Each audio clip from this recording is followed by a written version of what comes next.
అలానే ఒక బ్రదర్ ఏమని కామెంట్ చేసిండంటే మీ దగ్గర ప్రైసెస్ హై ఉంది అని చెప్పేసి కామెంట్ చేసిండు. బ్రో ఒకసారి చూడండి, ఇది వచ్చేసరికి i5 11th generation 16 GB RAM and 512 GB SSD. దీన్ని మనం విత్ టచ్ స్క్రీన్తో లాస్ట్ వీడియోలో చెప్పాను 28,000 రూపీస్కి. ఎవరైతే స్టోర్కి వచ్చి అడిగిన వాళ్ళకి కొంతమందికి 27,500 ఇచ్చాను, కొంతమంది స్టూడెంట్స్ అయి ఉన్న వాళ్ళకి 27,000 రూపీస్ కూడా ఇచ్చాను. మీరు మార్కెట్లో ఎక్కడైనా కంపేర్ చేయండి, i5 11th generation with 16 GB RAM 512 GB SSD with touch screen 27,000 రూపీస్కి ఎక్కడ అవైలబిలిటీ లేదు. మీరు అంటే నేను హై మోడల్స్ చెప్పడం వల్ల మీకు అలా అనిపించుండి ఉండొచ్చు, కానీ సో మీరందరూ తక్కువ ప్రైస్ కోసం చూస్తున్నట్లయితే ఇక నుంచి మన స్టోర్లో నేను ఖచ్చితంగా 8th జనరేషన్ బిలో కూడా స్టార్ట్ చేసేస్తాను.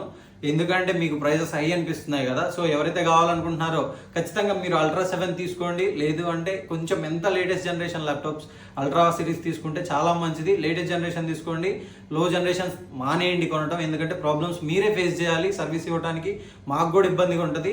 సో ఇవన్నీగా సో ఎలాంటి ఇష్యూస్ లేకుండా ఉండాలంటే ఖచ్చితంగా మనం 11th generation laptops 12th are above తీసుకోవడమే మంచిది అనమాట. సో ఒక మంచి ల్యాప్టాప్ కొనాలి అనుకుంటే ఆర్ గైడెన్స్ కావాలనుకుంటే స్టోర్ని అయితే ఒకసారి విజిట్ చేయండి ఆర్ కాంటాక్ట్ అవ్వండి. Thank you so much.